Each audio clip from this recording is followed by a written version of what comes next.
Right. Welcome along to You Are Enough month. I'm chatting with Jeanine Tripodi. Jeanine, tell us who you are, what you do, all the good stuff. Yeah, I'm Jeanine Tripodi. My practice is Jeanine Tripodi Coaching. I'm a transitional life coach, and I teach women to pivot with intention during perimenopause and other life changes. Awesome. And so the reason I chose You Are Enough as the monthly topic this month is, and I'm sure you see this as well, I see it so often in the Facebook group and on Insta and all around the sort of menopause world, women feeling like they suddenly aren't worthy, that like they aren't good enough, like they aren't, I don't know. And it breaks my heart. Yeah. I think I definitely have seen that, and I've experienced actually a wave of that when I was going through massive hormonal dump during the I wouldn't say beginning, but parts of my perimenopause, because it's sort of a journey, right? Um, I think it's really fascinating to me, especially with the work that I do with women around everything from mindset to self-acceptance to tapping into your intuition, which is that level of trust that resides in self-confidence and self-trust, right? Um, it is really interesting that it often, the perimenopause, we've talked about this before, coincides in a time in life where people are ready to reevaluate a lot of things about themselves, about the relationships that they're in. And a lot of that I think can, be impacted, of course, by the hormones, but also this coinciding in that time of their lives where it's just ready to check in and say, where do we go next, right? Yeah. And I think for a lot of us, our body shape changes, our skin changes, our hair changes, and we suddenly look in the mirror and go, Who is who the this? hell's that? And we suddenly don't Yes. recognize ourselves. And I know for me personally, kind of early in perimenopause, like you're saying, sort of early on, I started getting crazy rages. I'd be just so angry. And I realize now with hindsight, I love hindsight, so helpful. Yes. Um, that they stemmed to something that seemed so insignificant, but something where my needs hadn't been met. Yeah. And the hormonal shifts just gave me the impetus to say, no, that's not good enough anymore. When previously I'd have just gone, okay, yeah, okay. And that was unsettling, but I realized that it was the beginning of me realizing that actually I have a value, I have a worth. Yes, totally. It's interesting that you pick like that example. I was just talking with a group of women last night, and one of the very early signs for me as well was like this emotional discharge but it was uncontrollable. So I'm a mother of 4 kids. I was married at the time, and this is like going into a little detail, but I think it's kind of funny. We didn't swear a lot in our household. Like, I mean, I swear a lot, but not in front of my children. And I remember going through like probably 3 weeks where I could not like control it. I'm like, get out of the kitchen because I can't stop talking. And I was like, just expressing myself in a way that had been pent up for a long, long time. And I like the kids would be like, okay, and then flee out, and I'd be like in the kitchen because I would walked in and the dishes were still in the sink, or I had just done the dishes, something that was minor that triggered this sense of like, you're not worthy of us respecting, or, my ex-husband at the time, of like, it just felt very disrespectful, which of course, I think it's really interesting too, and not surprising, that your core beliefs about yourself are triggered with a lot of these hormonal stuff. And that is another thing that is like an opportunity, I think, with perimenopause, to, as difficult as it is, lean in and embrace the idea that parts of you are being revealed. Like, I dealt with a lot of am I worthy stuff at this point. I'd eaten, I was gonna use a profanity expression. I had accepted a lot, kind of status quo, until I couldn't anymore. Yeah, absolutely. And I think I mean, I think a lot of people watching this will agree entirely. Like, I've always been a people pleaser. So I've always been that person who goes, oh, of course, oh, of course. And then I might in the background go, oh, sake. But I've never I had never, prior to all of this, I'd never set a boundary or dared to consider that I might be worthy of boundaries, of saying no, of any of that stuff. Yeah. And suddenly I got to the point of going, okay, well, I can't be all things to all people any longer. So something's going to have to give.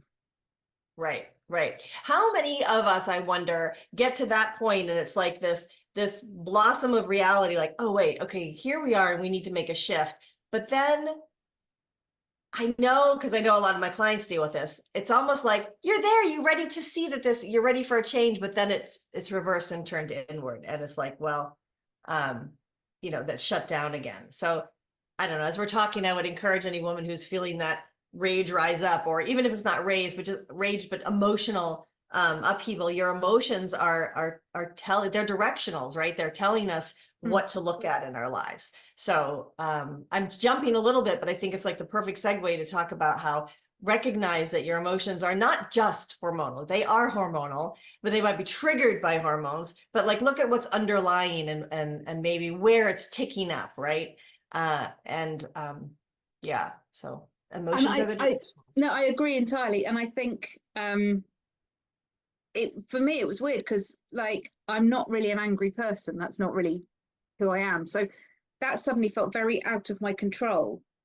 But I look back and I realized that it was an anger that probably had been I'd probably quashed it down for such a long time. Yeah. That it finally got to this point of going, this can't stay in any longer. And and with that comes once you get past it and you start listening to it and you start to act on the things that are actually behind the rage, that starts to bring about a sense of, maybe I am worthy of some stuff. Hey, who knew? Maybe I can start to actually meet my needs, not just everyone else's needs. Yeah, absolutely. We're talking about rage and stuff, and I'm thinking, like, as you're talking about how, as a society, and I'm sure it's similar there, women are almost not allowed to feel the rage, right? We can feel the sadness, the anxiety, that's like an acceptable emotion for women, right? It's also like, oh, you're just a woman. But when it's that rage or that anger or that volcano bubbling up, like I've had enough, you're hysterical, so it's even, I think, another interesting challenge to deal with the different types of emotions that come up and accepting them, and recognizing, like, just like you said, that I'm enough and I can put myself, first sometimes. And yeah, a whole other conversation about that. Like, so many women are afraid to say that, put myself first. That's selfish. That's not being a mother. That's not being a spouse. That's not. So I think it is, just so we're clear. You have to put your mask on before you help others, right? You can't from an empty cup. So from a coaching point of view, what have you got any sort of little quick hints and tips that you can give to people just so they can start to even just overcome that guilt of putting themselves first?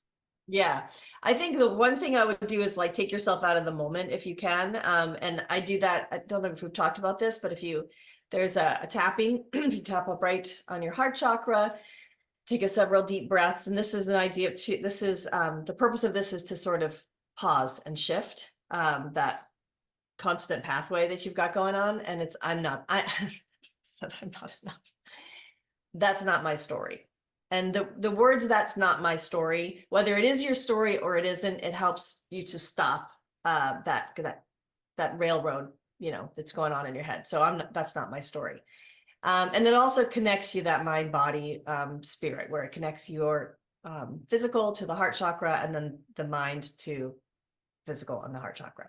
So then sort of give yourself a pause, and I literally just had a blip of fairy brain. I told you I had a bit of a What were we talking about? Oh my God. Little hints for how people can just start to put themselves first and start to not feel Yeah. the guilt about it. Yeah. That's like the most perfect example of what we're I talking know. about. To put yourself first. Yes. Actually, you know, I just posted in the group a free download PDF that says, is it Perry or are my feelings changing? Because that is a conversation that comes up a lot. And not to digress, but it's a three steps that you can take right now to kind of discern that. And I would say tackle steps 2 and 3. So step 1 is you're tracking it to see how your emotions fluctuate with your hormonal cycle. And then step 2 is essentially identifying your core beliefs. And everything comes back to our core beliefs. So we talk about it all the time. Any coach or anyone in the I was gonna say industry, but really the sort of sector talks about how, excuse me, all of our behaviors, responses, reactions, thoughts, they are stemming from these root beliefs that we've developed, these core systems that we've put into place. And so identifying what it is, this is a perfect time in your life to start to dive into that, right? Identify what is the core belief behind that response, that emotion, and then oppose it. Really, it's a kind of that's a very simplistic way of saying, let's identify the core belief and let's oppose that core belief. But it really is super helpful, particularly working with women who are in that space where they're recognizing that they are worthy, and they can accept these parts of themselves, but they're not quite ready to, and they don't know why. And that, I think, is most of us, right? We can talk the talk, but how do we actually get underneath the drivers of our behaviors and our thoughts? And that core belief stuff, I 100% hear you on that. Like, it's that little internal voice, isn't it, that just tells you that you're crap at something, or that you're useless at something, or that you're not very good at whatever. And I found it so interesting just to sometimes, just when I catch that happening, going, okay, what's the evidence for that? That's exactly it. What is the evidence? Yeah. If you can find 10, and your little internal voice goes, oh, I don't know, we've just always thought that. Like, right. And you know, that internal voice is your subconscious mind, right? And it's not just the voice, it's actually the filter through which you're looking at the world. So when we develop these beliefs, everything that we see and experience is filtered through that, because it's sort of like your subconscious is looking for proof to reinforce that, because that belief system kept you safe. Yeah. So it's amazing how you can turn anything into, well, that's proof. So opposing it, and I'm a big proponent of writing things down, because when you get it onto paper, you're processing it better. And yes, writing down 10, 15 pieces of evidence of why that belief system is not true.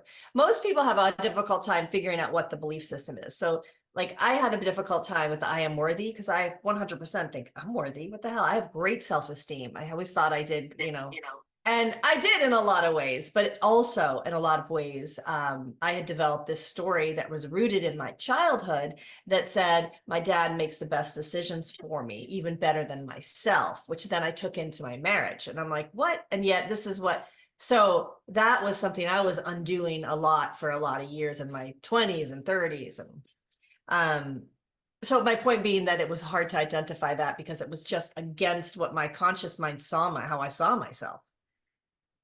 Yeah. And I think that's, you've hit the nail on the head there, really. That, through our 20s and 30s, quite often, I know you're talking about this, unraveling it earlier than that, but for a lot of women, through our 20s and 30s, we can do the mask, we can do the kind of the persona, this is who I am. And then as the hormonal changes come and go, it's just like, oh. Is it really? Yeah, maybe I'm not confident. Maybe that was a front. I don't even know. And that's where this question of, am I enough? Am I worthy of anything? That then sort of starts to niggle in everywhere then, doesn't it? It does. And I think that is, again, like, such a gift from Perry. Yes, because ultimately we have to then dig into it, and we have to come out the other side, which is fab. And on that note, people can work with you around the world? Yeah, absolutely. I have actually, most of my clients are virtual, and I have international clients. And I'm also, I've mentioned it before, I'm also in Europe a lot. So I have semi-flexible hours, and certainly when I'm there too. But yeah, absolutely. I have one-on-one programs. I work with people. I also have a Line Academy, which is launching in a couple of months. It has pretty much a lot of what we're talking about kind of all folded in a combination of self-guided group and one-to-one all combined. So it's like a big juicy program that Amazing. dives into a lot of acceptance and a lot of these things. Awesome. So I think what we can both say, that we both know that everybody watching this is enough. Yes, Agree? 100%. We are enough just as we are. Yes. Yeah, Perfect. Just now. exactly. Awesome. Thank Thank you so you. much, Jeanine. Yeah, thanks so much.